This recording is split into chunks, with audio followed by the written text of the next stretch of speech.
conversations which Mr. Mpashe considered vital to his decision to discontinue the prosecution are not beyond doubt. Since the recorded conversations were considered vital, greater thought ought to have been given by the NPA to these issues. The manner in which the affidavits were drawn and the case conducted on behalf of the NPA was inexcusable. The reasons for discontinuing the prosecution provided by Mr. Mpashe do not bear scrutiny, for the recordings themselves on which Mr. Mpashe relied, even if taken at face value, do not impinge on the propriety of the investigation of the case against Mr. Zuma or the merits of the prosecution itself. Even if one were to accept that Mr.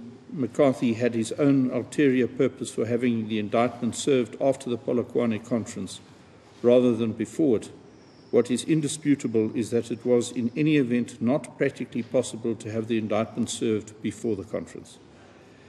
There were nonetheless sound other reasons, such as the stability of the country, accepted as such by both Mr. Mpashe and the Minister of Justice and Constitutional Development, that dictated service of the indictment after the Polokwane conference.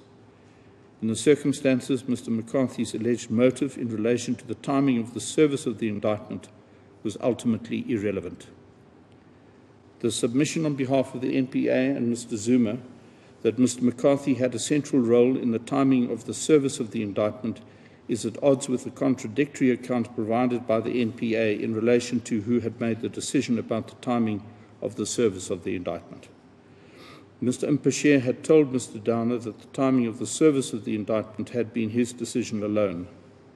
In a supplementary affidavit, he explained that he had been untruthful in that regard in order not to bring Mr. Downer under the impression that he had been influenced by the Minister of Justice and Constitutional Development.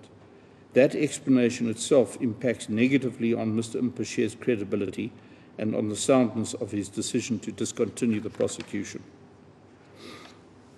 The exclusion of the prosecution team from the final deliberations leading up to the decision to discontinue the prosecution appears to have been deliberate and is in itself irrational. The case law that formed the basis of Mr. Mpashe's decision to terminate the prosecution does not, in fact, support it. On the contrary, the cases, including an appeal court decision overlooked by Mr. Mpashe, are to the effect that questions of abuse of process in relation to a prosecution should be decided by a trial court and not determined by way of an extrajudicial pronouncement. In his media statement, in which he provided reasons for terminating the prosecution, Mr. Mpashe referred to the following dictum of this court in Zuma, and I quote, "A prosecution is not wrongful merely because it is brought for an improper purpose. It will only be wrongful if, in addition, reasonable and probable grounds for prosecuting are absent, something not alleged by Mr. Zuma and which in any event can only be determined once criminal proceedings have been concluded. The motive behind the prosecution is irrelevant because, as Schreiner J.A. said in connection with arrests, the best motive does not cure an otherwise illegal arrest, and the worst motive does not render an otherwise legal arrest illegal. The same applies to prosecutions." However, he missed its true meaning and import and misapplied it. In the circumstances set out above, Mr. Mpashe's stated purpose of preserving the integrity of the NPA and advancing the cause of justice can hardly be said to have been achieved. The opposite is true. Discontinuing a prosecution in respect of which the merits are admittedly good and in respect of which there is heightened public interest because of the breadth and nature of the charges and the person at the centre of it who holds the highest public office, can hardly redound to the NPA's credit or advance the course of justice or promote the integrity of the NPA. Regrettably, the picture that emerges is one of Mr. Mpashe and Mr. Hofmeyr straining to find justification for the termination of the prosecution. Thus, the conclusion of the court below that the decision to terminate the prosecution was irrational cannot be faulted.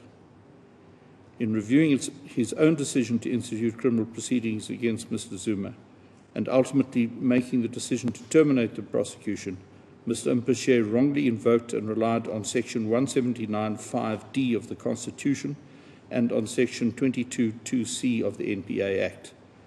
These provisions deal with the review by an NDPP of a decision of a DPP and were inapposite.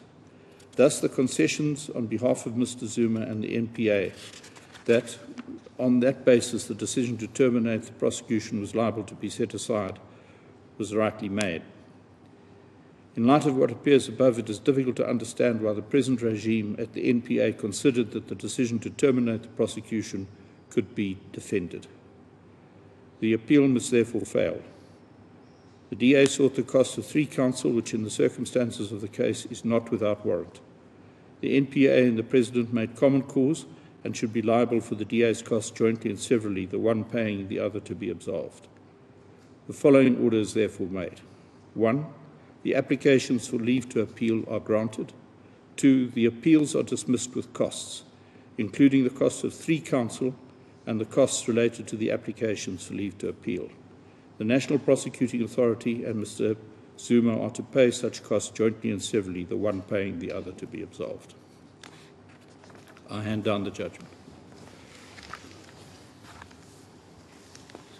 Read this to me afterwards.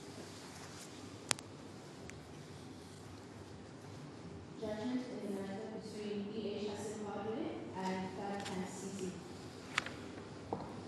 This is a judgment of Molamela AJA, with whom Shongwe AP and Furi AJA concur. The order is as follows. 1. The appeal succeeds with costs.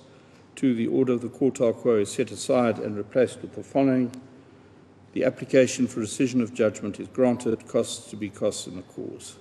3. The appellant is directed to file its notice of intention to defend within 7 days from the date of this order. Does that conclude our business?